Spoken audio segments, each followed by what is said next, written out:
más estamos agradecidos con el Señor por la oportunidad que nos da de trazar su palabra, predicar este hermoso evangelio, porque continuamos en estos 10 días de oración que se ha preparado con todo el corazón para cada uno de ustedes, los oyentes, ¿verdad? Y nuestros hermanos de la Iglesia Adventista del Séptimo Día. En este día de hoy estaremos orando y estaremos hablando acerca de los enfermos y necesitados dentro del pueblo del Señor, y esta transmisión la hacemos gracias al Ministerio Vendrá TV. También le damos agradecimientos al Ministerio Maranata Global Family. De la misma manera le agradecemos también al Ministerio Jesús es la Victoria y al canal Salvación TV 22.2. El Señor en este momento nos ha dado la oportunidad de trazar su palabra y de orar especialmente por aquellos necesitados de su pueblo. Y de esa manera nosotros queremos también darle la oportunidad, ¿verdad?, al Espíritu Santo a través de su palabra, para que sea Él hablando a nuestras mentes, a nuestros corazones, y que cada uno de nosotros podamos escuchar su voz en este momento. De manera que en este momento nosotros queremos dar inicio, ¿verdad?, y hacer referencia a una de las meditaciones particulares que el maestro, uno de los momentos particulares del maestro que él tuvo mientras anduvo con sus discípulos. Y ese momento particular tiene que ver con un árbol en específico, un árbol especial, y que la palabra del Señor relata y hace alusión en él en el libro del Evangelio según San Marcos, el capítulo 11 y los versículos del 20 al 25. Este árbol de manera especial es un árbol que se da o se dio en tiempos remotos, cuando el Salvador anduvo con sus discípulos en esta tierra, y este árbol es un árbol muy particular por el hecho de que es uno de los árboles que uno de los primeros árboles mencionados dentro de las Escrituras. En el libro de Génesis, el capítulo número 3 y el versículo número 7 se menciona acerca de este árbol, y el árbol del que estamos hablando es la higuera. También es un árbol, ¿verdad? Uno está dentro de unos de los últimos árboles mencionados en las Escrituras, en el libro de Apocalipsis, el capítulo 6 y el versículo número 13. Y dentro de este marco del árbol que nosotros queremos tratar en este momento, está la gran necesidad de nosotros como seres humanos de aumentar nuestra fe. Sabemos que como seres humanos todos tenemos necesidades, tenemos problemas, tenemos angustias, dificultades, pero el Señor desea que cada uno de nosotros podamos también aumentar nuestra fe. De manera que la palabra de Dios nos dice en el Evangelio según San Marcos, el capítulo 11 y el versículo del 20 en adelante, dice la palabra de Dios que pasando muy de mañana, vieron que la higuera se había secado desde la raíz, y Pedro recordando le dijo: Rabí, mira, la higuera que maldijiste se ha secado. Respondió Jesús y le dijo: tened fe en Dios. De cierto os digo, cualquiera que diga a este monte, quítate de aquí y échate al mar, y no dude en su corazón, sino que crea que lo que habla sucede, lo obtendrá. Por eso os digo, todo cuanto oréis y pidáis, creed que lo recibisteis y lo obtendréis. De manera que el maestro lo primero que quería darles a conocer a sus discípulos es la gran necesidad que tenemos nosotros de creer plenamente en el Señor y en su palabra. Que cada uno de nosotros pueda tener una fe cada día en aumento, que nosotros podamos buscar de corazón al Señor y nosotros podamos creer que aquellas cosas que el Señor ha prometido, también Él las va a otorgar. Pero este árbol es un árbol muy particular. ¿Por qué es particular? Porque este árbol, dice la historia bíblica, que daba fruto 2 veces al año. En primer lugar daba fruto en el mes de julio y en segundo lugar daba fruto en el mes de agosto. Para los meses de julio y junio, este árbol estaba lleno de higos, pero sus higos eran dados en las ramas más viejas. Sin embargo, estos higos que eran dados en esta fecha eran higos que se hacían para un plato especial, un plato exquisito en aquel tiempo.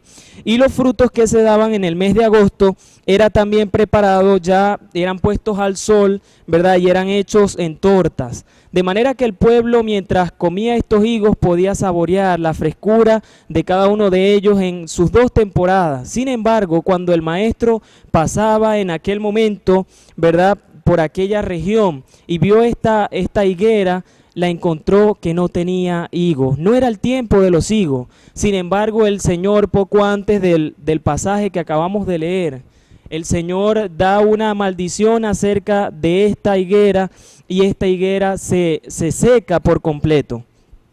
Hay algo muy particular dentro de esta historia, y es el hecho de que esta historia es una de las más llamativas dentro de los evangelios. La higuera estéril que aparenta tener fruto. Y saben, me llama la atención, mi querido hermano y amigo, me llama la atención el hecho de que el Señor va hacia esta higuera en busca de frutos, pero esta higuera no tiene ningún fruto.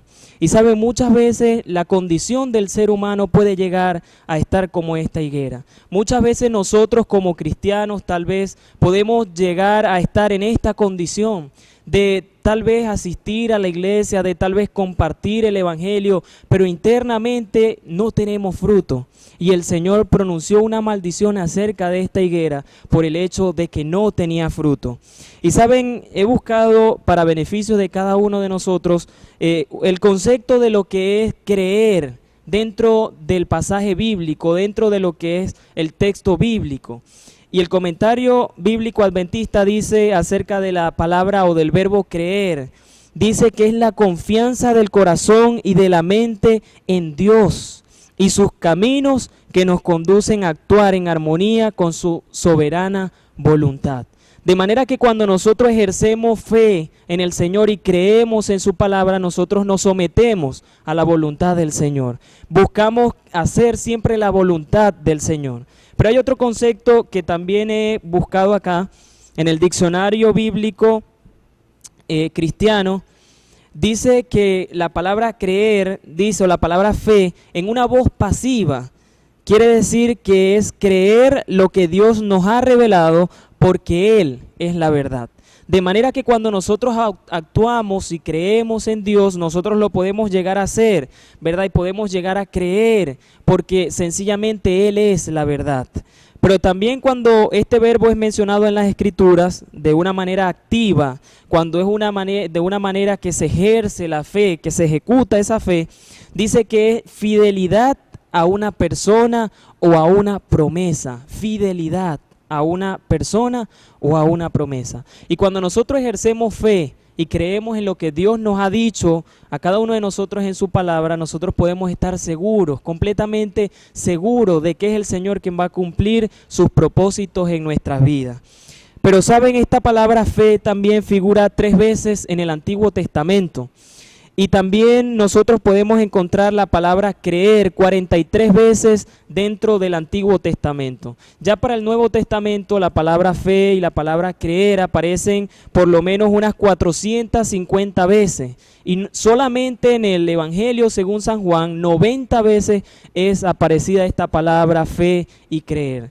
¿Será que es significativa esta palabra dentro de las Escrituras? Yo creo que sí.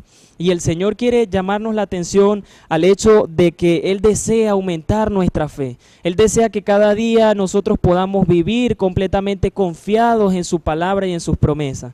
Tenemos necesidades, tenemos luchas, tenemos pruebas cada uno de nosotros. Y yo estoy seguro, si hoy te preguntara a ti, estoy seguro de que tal vez tú tendrías una necesidad. Si te preguntara si tal vez te hace falta alimento, si te hace falta dinero, ropa o calzado, estoy seguro que tal vez te hace falta.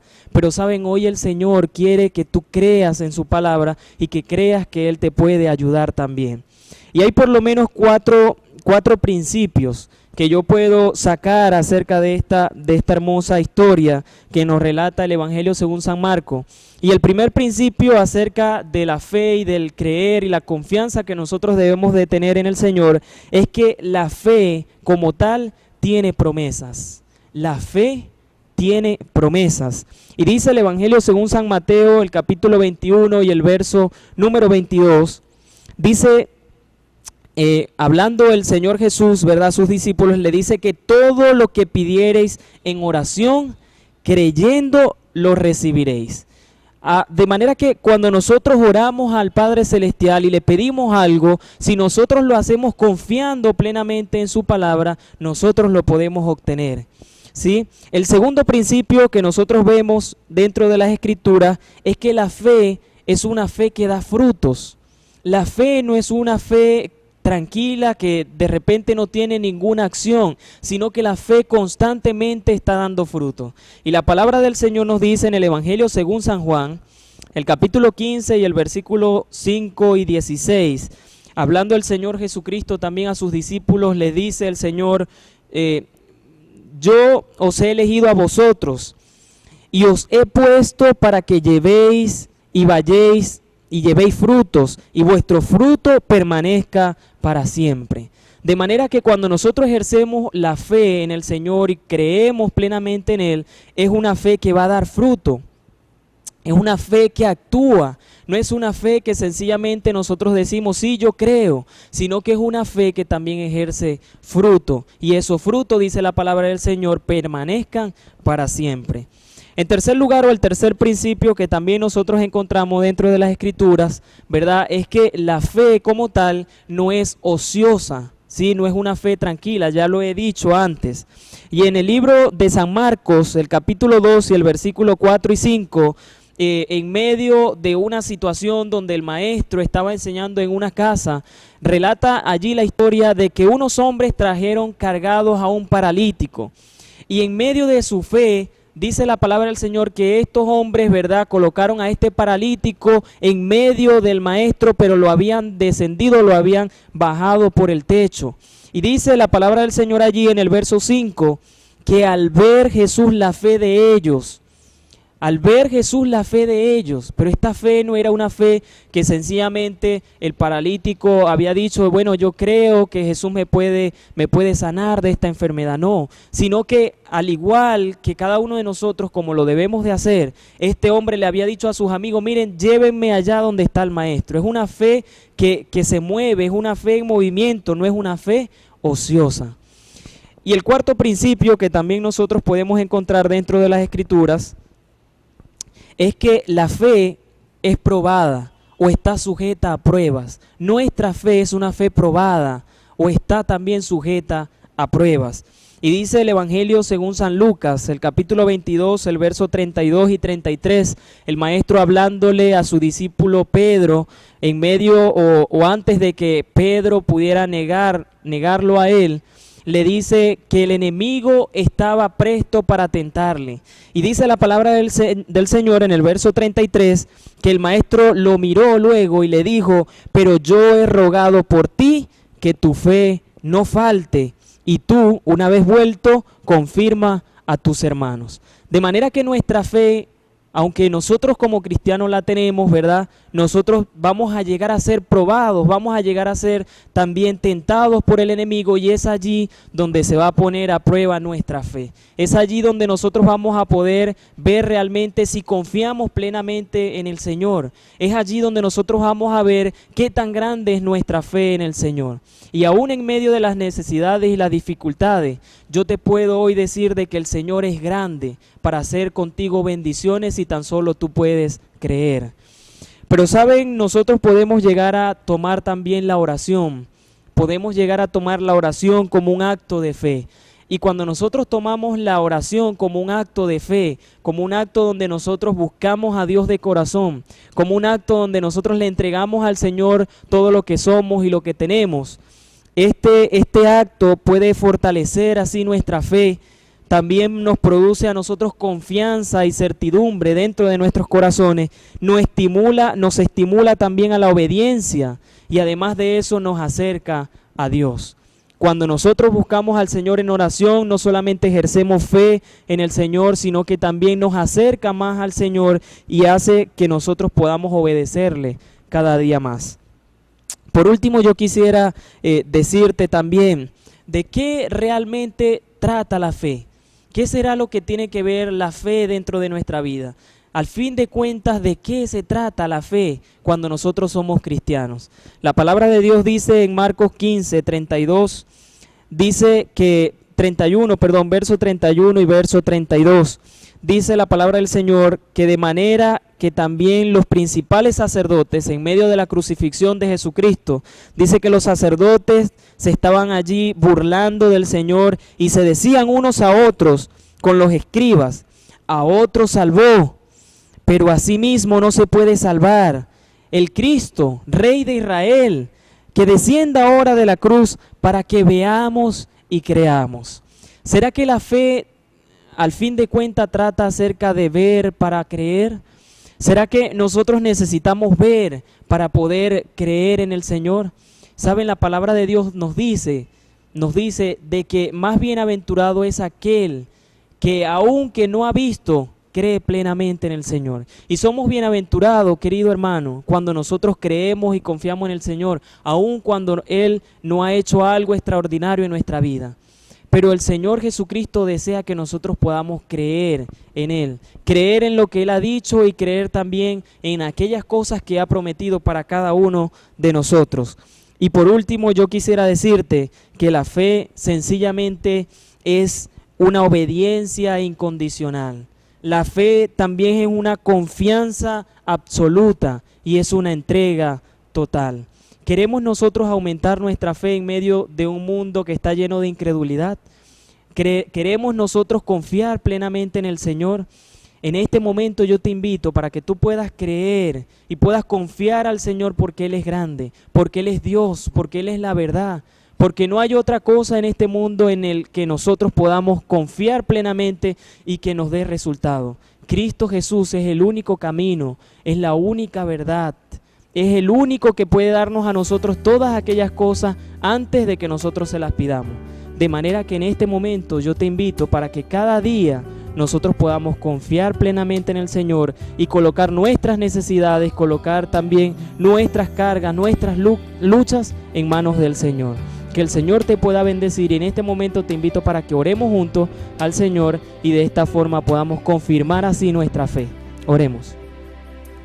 Cariñoso y amante Padre Celestial, agradecidos estamos contigo, oh Señor, por la bendición que tú nos das de tu palabra, oh Padre, porque en ella cada día nosotros encontramos consuelo, esperanza, Señor, seguridad, y porque cada día, oh Señor, tú nos haces que nuestra fe pueda ir en aumento, Padre.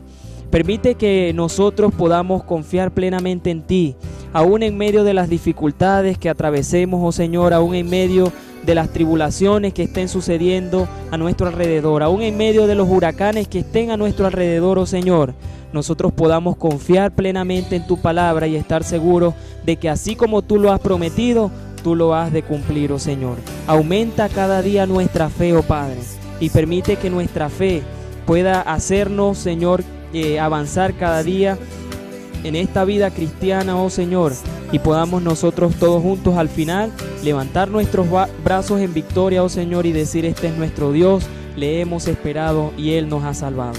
Dirígenos cada día, oh Señor, bendice a tu pueblo, oh Señor, y de manera muy especial te pedimos por todos los enfermos de tu pueblo, por todos los necesitados, oh Señor, dentro del territorio de la División Interamericana, y te suplicamos, oh Padre, que tú puedas responder conforme a tu voluntad cada una de nuestras peticiones, porque te lo rogamos y te lo pedimos todo en Cristo Jesús.